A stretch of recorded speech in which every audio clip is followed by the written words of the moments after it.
Hi, I'm Dr. Musil, and welcome to the part 1 video for lecture 17 on moral relativism. In this part 1 video, we'll basically be offering the pro side of moral relativism, or the case for moral relativism.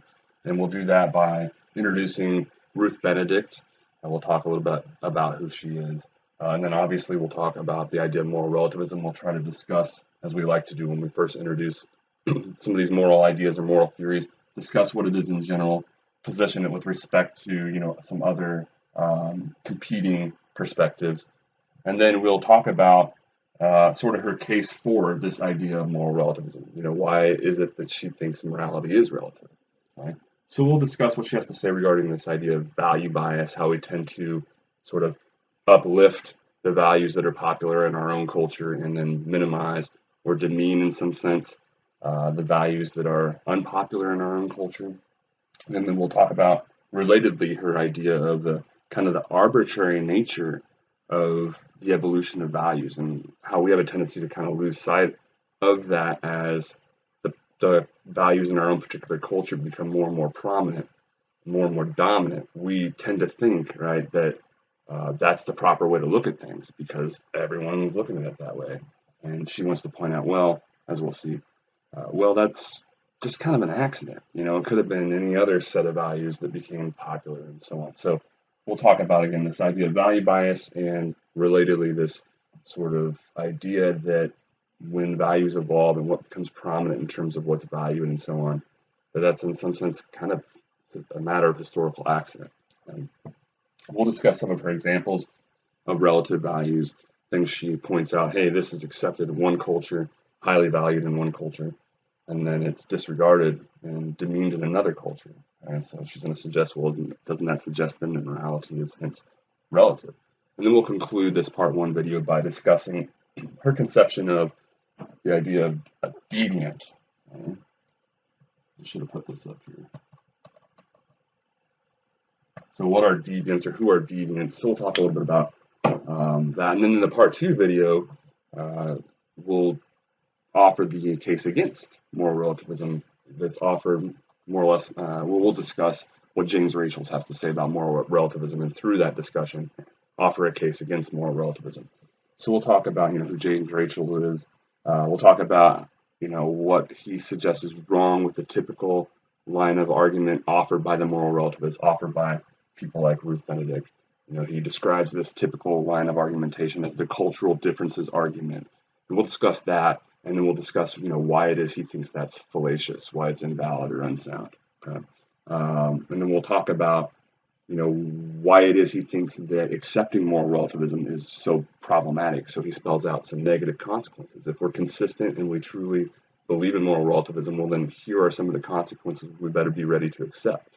And then he's going to take a look, going back to that typical argument that he says moral relativist offers. It goes something like, all these different cultures view, for example, what to do with those who die differently. Therefore, and so that's the premise. These different cultures have different views regarding what to do, right? And then the conclusion, he says, that's typically offered by the moral relativist is then that there's no proper viewpoint or thing we ought to do regarding the dead, because again, all these disparate cultures have these contradicting and different views regarding what to do with the dead. And the moral relativist, he says, wants to suggest that we ought to conclude that there's no objectively proper, correct, approach to dealing with the dead. Okay, so he's going to say, go back. So we already, we're going to talk about why he thinks that's not a good argument. But then he's going to go back and actually analyze the premise of that argument. Is it in fact the case that that there are these fundamentally different values at play in different cultures? And he wants to say, well, that's typically overblown by the moral relativists.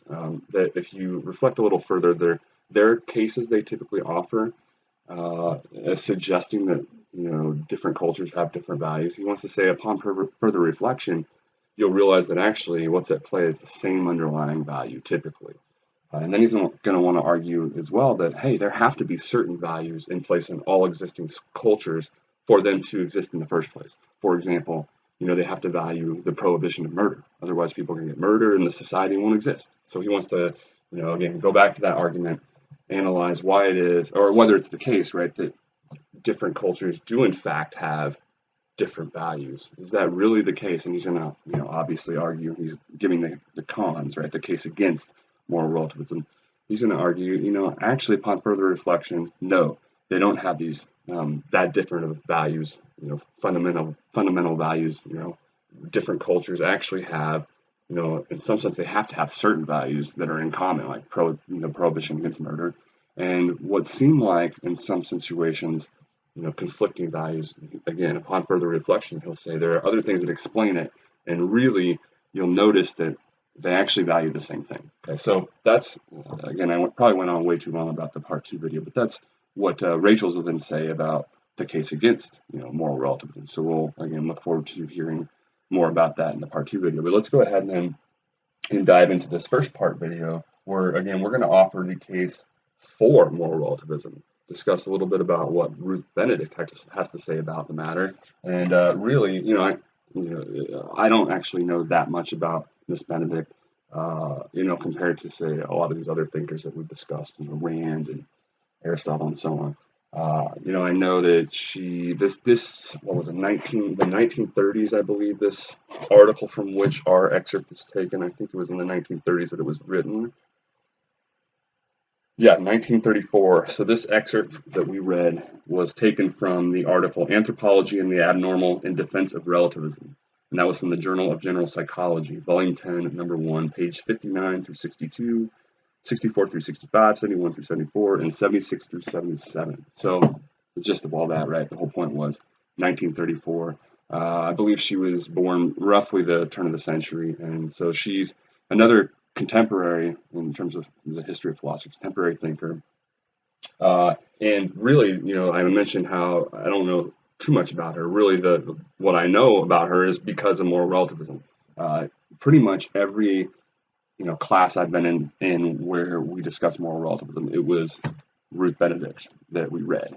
And so, it's not an accident then that we turned to her as well to read up on moral relativism.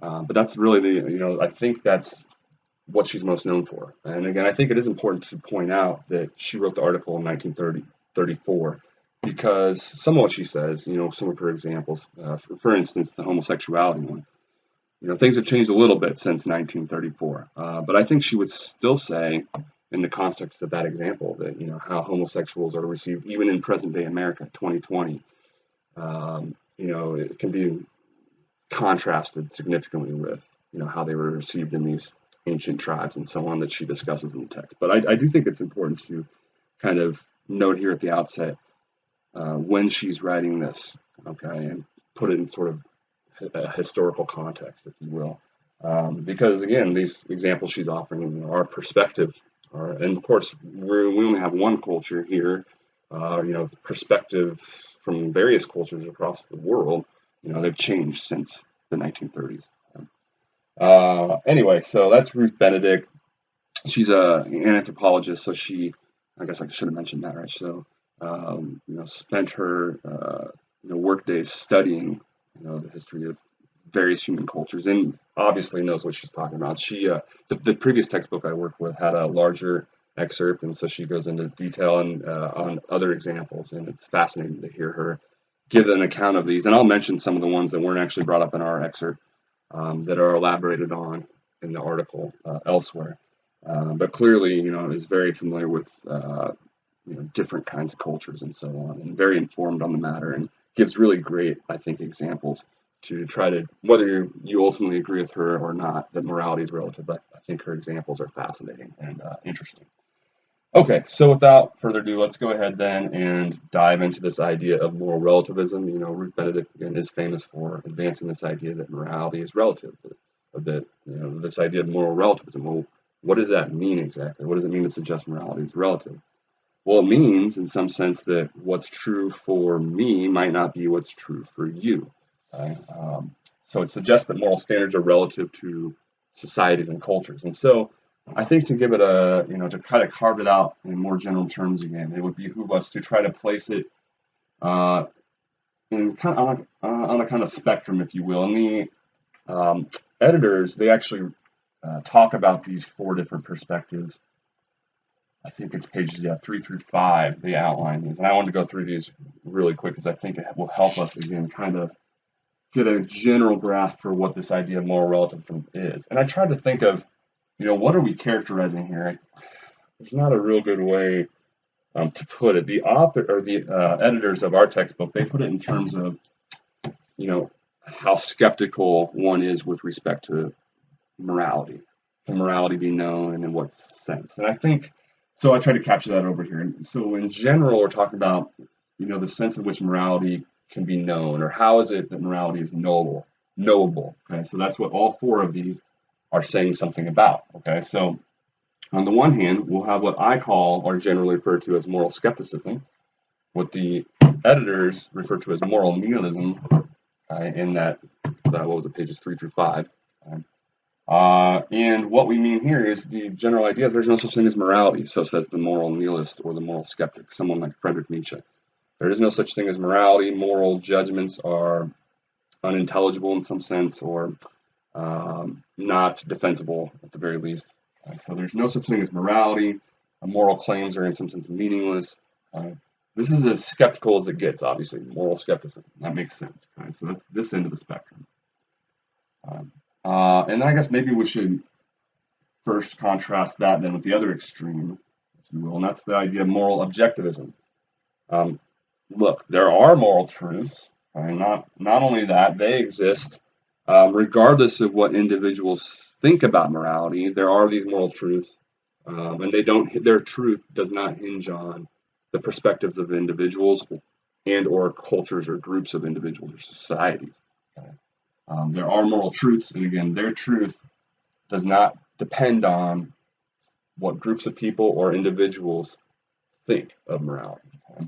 They might be right and they might be wrong with respect to what they think of morality, and there is this underlying truth, right, that they may be right or wrong about. Okay?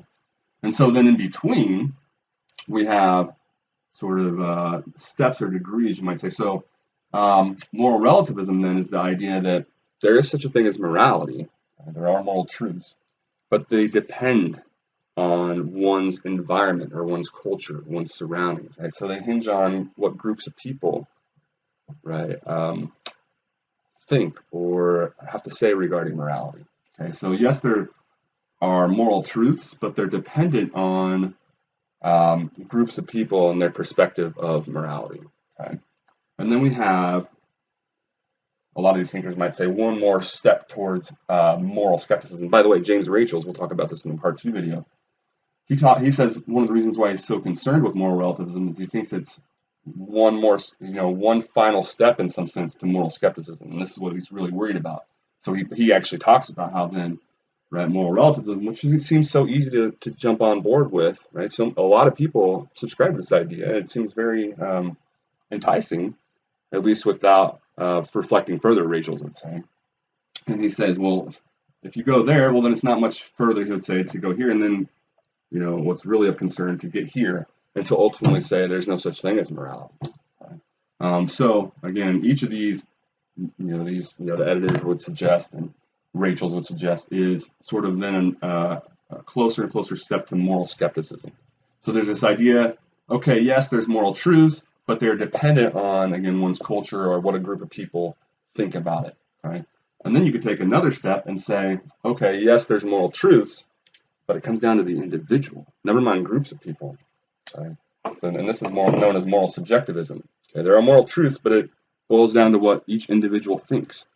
Right? And then so, you can see the worry there for many people. Well, in that case, in what sense is there really any truth at all? I mean, that just sounds like nothing more than just, an opinion or a preference, right? In what sense, if that's the case, in what sense is there really any kind of objective truth at all, right? Haven't you lost going to this notion that the truth of morality lies in the subject? Haven't you lost any notion of objective truth whatsoever? And so then you're going to just say that can be then reduced to moral skepticism. But anyway, if you've heard of these 4 different terms, moral objectivism, moral relativism, moral subjectivism, and moral skepticism or moral nihilism, hopefully now you have kind of a better understanding of what exactly that means. And there's no such thing as any kind of moral truth, and morality doesn't exist. Versus, yes, there are moral truths, and morality does exist, and doesn't hinge on what we as individuals or groups of people think about it whatsoever. Okay? The truth exists and it is as it is, regardless of opinion or perspective of it. Okay? This, again, retains the idea that there's truth regarding morality. There are moral truths, morality exists, okay? But it boils down to, it's relative to, it depends on what groups of people, societies, cultures think about it. Okay?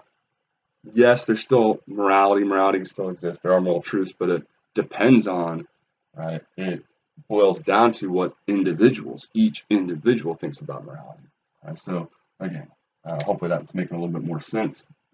You've probably heard of one or more of those terms. Let's go ahead then. Actually, I forgot to do. So going back to slide 2 then, I kind of fleshed out what moral relativism is in general. Pointing the editor of my previous textbook, he describes or suggests that moral relativism is, quote, the theory that the validity of moral principles is dependent on cultural or subjective acceptance, end quote. And again, who's Ruth Benedict? Well, she's the one. If you, just like in utilitarianism, I mentioned that if you only encountered one thinker in a class with respect, and you're talking about utilitarianism, and you only were to read one thing, it's going to be by Mill. Well, the same thing holds true of Benedict, right? If you were going to read one thing in a class regarding moral relativism, odds are it's going to be Ruth Benedict. So she's offering one of the cases, better known cases for moral relativism. And again, Poyman, the editor of my previous textbook, describing what Benedict's up to. He says, quote, Benedict sets forth a theory of moral relativism in which moral principles are based on the common beliefs and practices of social systems. Since these systems or cultures can vary, so can morality. End quote. Okay, let's turn then to slide 3 and talk a little bit about this idea of value bias. And then relatedly, this notion that the evolution and the change of values and what people prefer and seem to value, over time, that is not some sort of indication of an objectively proper set of values that everyone's sort of over time being steered towards, right? And that it's going to be inevitable that they all sort of become funneled towards this objectively appropriate set of values. But no, she'll say, rather, when one set of values becomes popular, it's only a kind of a historical accident. It could have been the case that a completely and maybe even contradicting set of values became popular, but it just happened to be the case that this one did. So we're going to flesh that kind of idea out now. So this is, again, slide 3 here. We're going to erase this. We're going to want some space here. So again, we're talking about value bias and the sort of what's going on when values evolve over time. So we're going to offer a picture here. We begin, so let's say this is time. And then we begin, the idea is at the beginning of time, right, we begin with all these different groups of people or cultures. And then the idea is over time, for whatever reasons, right, they run into each other and they encounter one another. With a few exceptions, she says. And she says, hey, look, it's very fortunate we have these exceptions because it clues us in on sort of our fallacious thinking and our tendency to, again, prop up our own way of looking at life and our own values and demean others when that shouldn't really be taking place. We think that our values and our way of living and way of looking at life is special just because it's popular. And she wants to say, well, there's nothing necessarily special about it. Right? So anyway, over time then, most of these are going to eventually, think of things like the internet especially, which, again, wasn't around when she wrote this article, but it's going to be even more the case that all these originally disparate cultures become more and more entwined or intermingled, right? And so basically what happens then is more or less all these different cultures over time, they become fewer and fewer different ones, right? And she wants to say again, so look what happens. Let's throw another one down here to suggest what we're talking about here. So over time, eventually, you get fewer and fewer, again, different, distinct cultures. And so what this ends up doing is, right, certain values become so popular, right? 99% of people believe certain things or value certain things, again, over multiple continents, say this is now, right? That we think, hey, there must be a reason why seemingly everyone, shares these particular values. There must be something special about those, right? There must be a reason why 99% of people look at life this way and value these certain things. And what Benedict wants to show again to us is that no, that was just an accident. Look, let's say we could go all the way back here, and let's say these two cultures never met, right? Just these did.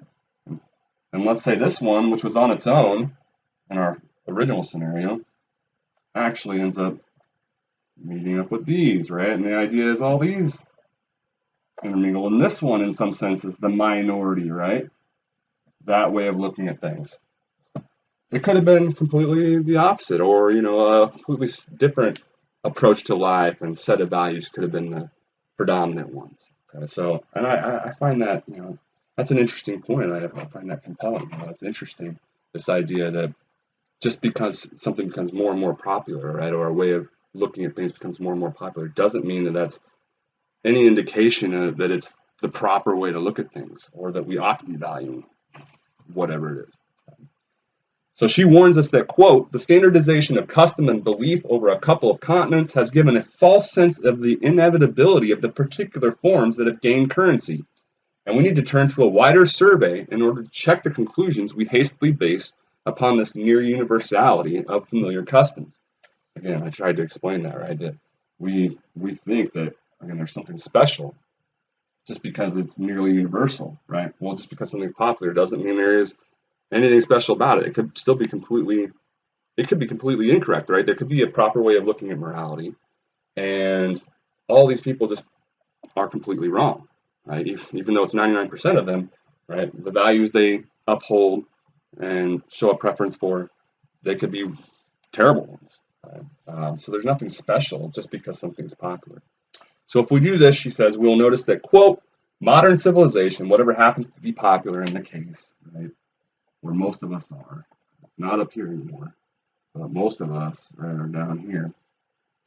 Quote, modern civilization becomes not a necessary pinnacle of human achievement, but one entry in a long series of possible adjustments. It could have been completely different. So, end quote. That's from 14 of our text. So what are the effects of this value bias? So she's shown that what we tend to do, right? This is a bias, and it's it's something we do it psychologically, but it's not indicative of truth per se, right? And it shines through then in kind of how we. So turning to slide 4, talking about the effects of this value bias, it not only affects kind of how we view our way of living and our values versus ones that are minority, but then it makes it affects all walks of life in some sense. It can make and she talks at length about this. It can make life for those who don't share the upheld values, right? The ones that are dominant in particular cultures. It can make life terrible for such individuals. People that will be referred to as deviants. More on those types, those people later, right? But the effect of our psychological tendency to just automatically uphold whatever is popular in our immediate environment, it can have significant pervasive effects. That's the upshot here. And just our idea, and this of course is what we're most concerned with respect to morality. What our idea of morality, what's moral and what's immoral, and our idea of in general what's normal and abnormal. These are obviously then going to be affected in the same way. And what's moral and what's immoral depends on who you ask, right? And again, just because 99% of people, right, tend to think of or uphold a certain moral stance, doesn't mean, right, that that's the only way, right, or the only perspective we can have on that particular moral issue, or necessarily that it's the proper one or right one to have. There are these alternatives nonetheless, and who's to say that they aren't, possibly correct themselves, in which case the 99% were just wrong. So this also, again, affects this bias we have, affects all aspects of our values, whether it be moral or our notion of what's normal and abnormal and so on. Okay? So we deem prominent the values in our own society normal, the values that are prominent in our own society normal, and those that are not so prominent or popular abnormal. Okay, and then her point though is, hey, look, other cultures are doing the exact same thing. So what we consider normal versus abnormal. Let's say thing A we consider normal. She's saying, well, the same thing is happening in other cultures, right? They're looking at these same things, and at times deeming the same thing the opposite. So some cultures eat meat, some cultures, and that's normal, and some cultures don't, and that's abnormal. Okay, so so she's pointing out the same thing is at the same time both normal and abnormal, and of course this applies to morality. The same thing can then be both moral and immoral depending on what culture you consult or what group of people you ask. Okay. So the same values are considered both normal and abnormal by different societies, and so too, as I mentioned, right? The idea of what's moral and immoral depends on, it's relative to the culture or society we ask. And that's what she says. So it's turning to slide 5. That's the upshot with respect to morality. Then that's the conclusion she wants us to reach regarding morality, regarding what's normal and abnormal, regarding values in general. Right? They're relative. So she emphasizes, again, this is slide 5, emphasizes the extent to which norms vary across societies and cultures. And this is a very interesting point I think she raises. And I always mention this in my face-to-face classes. For whatever reason, let's say you are really struggling with things, or maybe you've been depressed throughout life. I find this reflection on her part inspiring and hopeful for any of you to whom that might apply, right? Maybe things are difficult. And it's basically this idea that, look, if you're struggling, if you've had a rough time, it might not be a reflection of you. The issue might not be you, right? It might be the group you're with or the environment you're in. So if you find yourself struggling over time, the idea is, hey, maybe you just need to move, go somewhere else, find a new environment. And lo and behold, far from struggling, she'll point out, right, because you might not subscribe to what's normal in that culture, far from struggling, right, in this different culture, you might even flourish and be extremely happy. Okay? So I find it very uplifting. Maybe that's the word I'm looking for. When she says on page 15, quote, of our textbook, quote, one of the most striking facts that emerge from a study of widely varying cultures is the ease with which our abnormals function in other cultures, end quote. So there might be something to this, right? If what should we be prescribing to people who are extremely stressed out? A move, right? Move to somewhere else. Maybe join a new club. Maybe that's pretty drastic, moving to a new geographical location. But surrounding yourself with new people, maybe, right? A new kind of environment in some sense, right? And then the sense in which you are constantly feeling like you're at odds then with what's normal, maybe that'll change then accordingly, and you won't fight that constant uphill battle that she says the deviant is constantly facing. Okay. So at any rate, right, the upshot of all this is that there's no universally normal, abnormal values. There's no universal, morality. There's no sense in which something is morally true in a universal sense. Right? It always hinges on or depends on the culture or environment or group of people with that we're discussing, or that the morality or the issue applies to. And she gives some interesting examples then, turning to slide 6, when we talked about, or I've alluded to these, interesting ones. So she talks about on page 15 of our text, sort of those who have mystical experiences, think like shamans. Okay, if we see someone that seems in the middle of a trance, right, in our present day America, most of us aren't going to think very highly of that person, right? Our culture, most nowadays in this culture, and her point is that hasn't been the case. By and large, historically speaking, it's been the opposite. In fact, that those who experience these kind of like trance-like experiences, they're actually elevated and highly esteemed in cultures. Okay? So that's one example she mentions is, this idea of mystics or having, these mystical experiences where you're kind of in like in a trance. So she points out again on page 15, while, quote, even a very mild mystic is aberrant in our culture, most peoples have regarded even extreme psychic manifestations not only as normal and desirable, but even as characteristic of highly valued and gifted individuals, end quote. And again, she's talking from a historical perspective, across all cultures. It's been the tendency actually to elevate, individuals, like shamans or individuals who have these trance-like experiences. And so not only are they not viewed with this condemnation that they might be greeted with in our present culture, but they actually flourish, right? It's the exact opposite. They have a far different sort of experience. Right, then the second example she gives, and I alluded to this one earlier, is homosexuality. So she contrasts, how homosexuals are received in America. Of course, again, she's writing this in the 1930s, okay, in 1934 specifically, and she juxtaposes, the reception of homosexuals in the American culture with, think, Plato's time, ancient Greece, where homosexuality was very, very common, and it wasn't something thought of as being deviant, and thus those who were homosexual did not, they weren't confronted with the issues that they might be in present day America. And ancient Greece isn't the only example, where homosexuals were treated much differently. Right? She mentions various American Indian tribes and so on. So again, she points out in these other societies, homosexuals, as opposed to America, quote, were not left exposed to the conflicts that visit the deviant who is excluded from participation in the recognized patterns of his society, end quote. And that was on 17.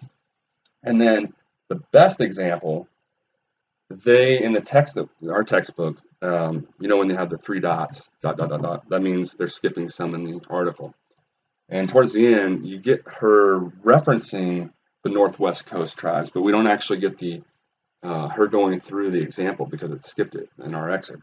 But the previous text I worked with did have it, and it was a fascinating example. There's actually a couple of them that she referenced that were not directly discussed in our excerpt. One was this tribe where, and this might have been the Northwest Coast tribes, where if someone is killed, then the proper thing to do is go and kill someone else. And it doesn't matter who originally or how the person that you are connected to died. It doesn't matter how they were killed, whether it was an accident, heart attack, or whatever. The proper thing to do was go out and kill someone else in response. And if you didn't do that, that was abnormal, and then you were criticized. Again, it didn't matter who you went out and killed or what originally killed the person you were familiar with. None of that matters. The proper thing to do is then go, what was the word, sort of make up for it somehow by, the idea was killing someone else. And again, that was the normal. And if you didn't do that, well, then you faced significant problems. And then the other fascinating example, which I refer to as paranoia on slide 6, okay, is think of someone with like a cheery, sunny disposition, smiling all the time, wants to help others. Okay. There's this culture she discusses where they were so paranoid. This is just how they existed in an everyday sense. They were constantly paranoid, and that's just how everyone in the culture was. You didn't accept food from others because it might be poisoned, so on and so forth. There's constant mistrust, okay? And that was just the norm. And so if you had somebody that then walked in this society with a sunny, cheery disposition, smiling and wanting to help, they're going to be looked at as, crazy, right? And lock them up. Whereas she points out, somebody that's, foaming from the mouth and coming at you with a knife, they're not as likely to be locked up in such a culture, because they probably think that you're out to get them, and that's the norm, right? So in this culture where paranoia is the cornerstone of the culture, right, where it pervades every element of the culture and the way they live, this person who is so cheery and wants to help others, they're going to face significant uphill battles, right, and huge struggles. And they're the ones that are going to then be condemned in such a culture. So it's fascinating to think that there are cultures where, again, somebody with such a cheery disposition will actually experience, right, huge issues that confront the deviant in general. So she mentions, with respect to this example, in such cultures where this paranoia is so dominant, the quote, man of sunny, kindly disposition who liked work and liked to be helpful was looked upon as the deviant. So that person was a deviant, not the person that was paranoid and attacking people with knives and so on. No, that's normal because no one can be trusted, right? Or so everyone in that culture thought. And so here are some examples, again, she points to suggest different cultures, different groups of people have these varying beliefs regarding, how we ought to look at someone who is smiling at us and offering to help us, how we ought to look at homosexuals, or how we ought to look at people in trances, who are shamans or so on. Right? We have all these different ways of viewing, or how do we treat, or how should we best deal with those who have died? Do we cremate them? Do we bury them? Some cultures believe in eating the dead, right? So what's the proper perspective? And our whole point is, again, the point of the moral relativist is there are all these different ways of looking at it. It doesn't seem like there is then, right, a proper and an objective, absolute sense perspective, right? There is no underlying truth to the matter. It depends on then what culture you consult. Okay, so that's turning to slide 7 then, right? That's the reason why she then wants to make the case for moral relativism. Look how different cultures and societies view these kinds of things. Isn't that indicative then that there must not be any fundamental truth or proper way that we ought to deal with the dead, or ought to deal with those who were, prone to trance-like episodes? So she wants to suggest, right, that these kinds of examples, of which there are many, many, many, she says, as an anthropologist. Right? But these examples, quote, and this is again slide 7, quote, force upon us the fact that normality is culturally defined, end quote. And that's from page 17 of our textbook. So she also reflects again on the evolution of values, and she mentions how most of it's just, it's just accidental how it happens to take place, right? And if we didn't have a certain war at a certain time, or certain people didn't go on boats and go different places at certain times, and so on and so forth, well, then you might have completely different, turn of events then, right? And then she also talks, though, about how every culture, right, has these certain initial proclivities or tendencies, right, or values that they have. And then the idea is the more that culture is left to its own devices without external influence, the more and more pronounced that original approach, that original set of values that was upheld, and so on, the more and more that's going to become pronounced in that culture and dominant. Right? And the only way that's not going to be the case, again, is if some other external force or culture meets them or it influences that original culture. Otherwise, again, the idea is whatever set of values were dominant or began as sort of the tendency, they're going to become more and more and more pronounced and more dominant over time.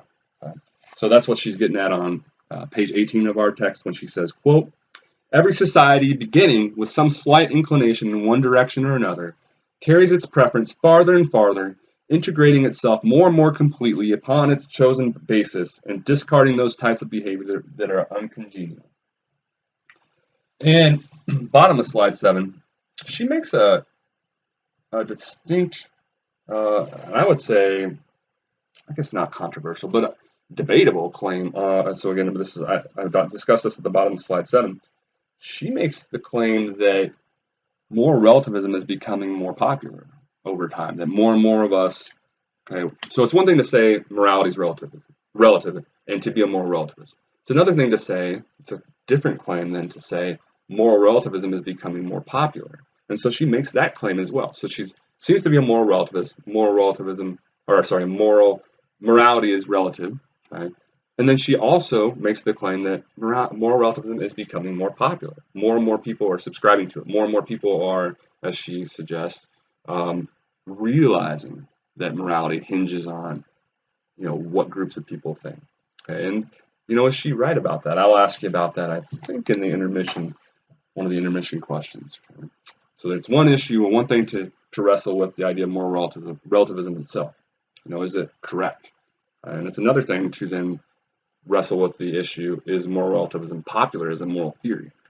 And she seems to, again, advance moral relativism, suggests that that's the proper moral theory, right? And she seems to advance, as I'll mention here in a moment, right, that it's becoming more popular as a theory. She says, after all, on page 18 of the textbook, quote, "We recognize that morality differs in every society and is a convenient term for socially approved habits," end quote. She makes the point, that that this realization is becoming more and more common as we advance historically. Okay, last thing I want to discuss real quick, and hopefully you can read this idea of deviance. Okay, and we probably have a general idea of what a deviant is, just on the face of things, right? One who deviates, right? One who's different. Okay? And it's not surprising that the upshot of what she's going to have to say about the deviant is that the deviant has a very difficult life. And another thing she's going to say, right, is that, not surprisingly then, and when I first kind of read through this and was sort of soaking in what she had to say, it almost seemed insulting. But I mean, I guess it kind of makes sense. She says, given how hard of a life the deviant has, most people are just going to subscribe readily to whatever's popular in their cultures. They're just going to go, and so it seems kind of insulting. Are you saying like we're just kind of mindless and we just go with the flow of whatever's popular? And I mean, that kind of seems like the upshot of what's being said here. But on the other hand, what's the alternative? I mean, it kind of makes sense, right? Again, given the difficulties facing the deviant, the person who doesn't subscribe to what's normal in their culture, that's going to yield a pretty rough life, possibly, right? If you're homosexual, for example, in a culture that ostracizes homosexuality, well, then that's going to suck, right? So it's not surprising, given that the large majority of human beings, no matter what culture they're in, are just going to subscribe to that culture's values, the dominant ones in that culture. So the deviants, though, going back to this idea of deviants refer to those people within a particular culture or society whose values conflict, right, with those that tend to be prominent within that culture. On 19, Benedict says, quote, "Those individuals whose characteristics are not congenial to the selected type of human behavior in that community are the deviants," end quote. And she says, given a large enough population, there are going to be, again, some deviants. You're going to get an expression, as she puts it, of, pretty much in a large enough population, you'll get some people expressing all the possible behaviors that she says, right? All the tendencies, okay, with a sufficiently large enough population, and you'll have then some deviants, okay. Well, that's the case, right? Most, again, are going to just more than willingly subscribe to whatever's popular in their particular culture. And so that's why she says on 19, quote, "Most individuals are plastic to the molding forces of the society into which they are born," end quote. Okay, we can just be molded easily and take the shape of whatever our culture, right, whatever is popular and common in our culture or our society. Quote, "Happily, the majority of mankind readily take any shape that is presented to them," end quote. That's from page 20 of the text. And so I allude to on the bottom of slide 8, again, the difficulties that the deviant is confronted with if they don't subscribe to what's normal in their society. It's gonna not be a fun existence for the most part. And so is it surprising then, as Benedict suggests, that so many people are just readily willing to go with the flow of the norm, so to speak. So those who are abnormal in a culture, right, or those that are the deviant or the minority, quote, can register in their own culture only by doing violence to their congenial responses or their natural, right, responses, and acquiring others that are difficult for them, end quote. So if they're going to try to get by for the deviant, they're going to have to just kind of squelch as best they can what they really want to do, what's natural for them, what they really want to value, and what they naturally want to value. To get along better in that society, they're going to have to try to cut off what their natural preferences as much as they can. Or better, maybe, right? They could just move, and then they wouldn't have to do any of that. Okay? But again, thus that is the sort of outlook for the deviant. It's not promising unless you like a life full of turmoil and difficulty. Okay, so that's the idea of deviance. I think that is where we'll wrap up the part 1 video then. So if you want, right, you can address one of these intermission questions. What do you make of moral relativism? Are you on board with Rachel's? Do you think she makes a good case for moral relativism? And maybe setting aside whether you think of yourself as a moral relativist or not, do you think she makes a good case for moral relativism? Maybe you ultimately disagree, you're not a moral relativist, but you can still concede that she makes a good case for her position. Or maybe you don't think so. Maybe you are a moral relativist and you think she presents a crappy case for moral relativism. So anyway, that's the gist of question 1. And then question 2 gets at that separate claim, never mind whether moral relativism is, actually the proper moral view to take. Is it the case that it's becoming a more popular moral view, that more people are subscribing to it? And so that's what question 2 is asking you to address. Do you agree with her sentiments that it is becoming a more popular view? Okay, so that's it for the first part. For the second part, again, we'll turn our attention to James Rachel's, who's going to present the case against moral relativism, suggest why we ought to be, at the very least, very leery about accepting moral relativism. And so we'll talk about, again, the typical argument he suggests is advanced by the moral relativist, what he calls the cultural differences argument, and we'll talk about why he thinks that's invalid and unsound. Okay, so he says their typical kind of argument is no good. But then he concedes, right, that doesn't necessarily prove that moral relativism is in fact incorrect, right? It just shows that their typical support for it is flawed. And then he says, well, let's see what happens if we accept moral relativism. And so he's going to discuss some troubling and disturbing negative consequences associated with accepting moral relativism, right? If we really do accept moral relativism, then, for example, he's going to say we better be prepared not to condemn other cultures who, for example, practice slavery or rape or whatever the case might be, right? We have no license, he's going to say, if we truly adopt and endorse moral relativism, we have no license then to judge other cultures who might be practicing these things that are deemed abnormal or wrong in our own culture. Okay? At least if you're being a consistent moral relativist, that's how you ought to approach things. And he wants to say, isn't that troubling then? Don't we want to feel like we have the license to condemn certain things, no matter what particular cultures say? And then again, he's going to suggest, let's take a look, going back to that cultural differences argument, that the premise of that argument isn't in fact the case that different cultures really do have fundamentally different values. And he's going to try to suggest no, or at least that the examples offered by the moral relativists are typically overblown, and that upon further reflection, the same fundamental values are actually at play with respect to these different cultures, that they don't have conflicting values after all. And then he's going to, speaking again to that premise, he's going to suggest that there have to be, at the very least, certain values that are adopted universally across all societies for them to exist in the first place. Okay? So at the very least, not everything about morality can be relative. Okay? They have to look at certain elements of morality in the same way universally. Things like prohibiting murder. I mentioned that one earlier. For the society to even exist, he's going to say, you have to prohibit murder, otherwise it's going to fall apart. Okay? So we'll, again, elaborate on all these kinds of points that Rachel's is going to offer, and he's going to ultimately suggest that we ought to be very leery of moral relativism. Although one of the things I like about him is he also concedes that there are some benefits to the notion that morality is relative, and to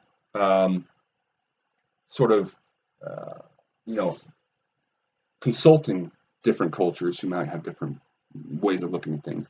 that we can glean some benefits from, this moral relativist approach. But by and large, or overall, we cannot view morality as being relative. There have to be certain things about it, at the very least, that are not relative. And he's going to, again, suggest that we have to be very leery of it because it's one step away from moral skepticism or moral nihilism, where Friedrich Nietzsche resides. And again, I guess the upshot is he wants us to avoid that at all costs. So that's what you have to look forward to in the part 2 video. Again, James Rachel's and his case against moral relativism. All right, thank you.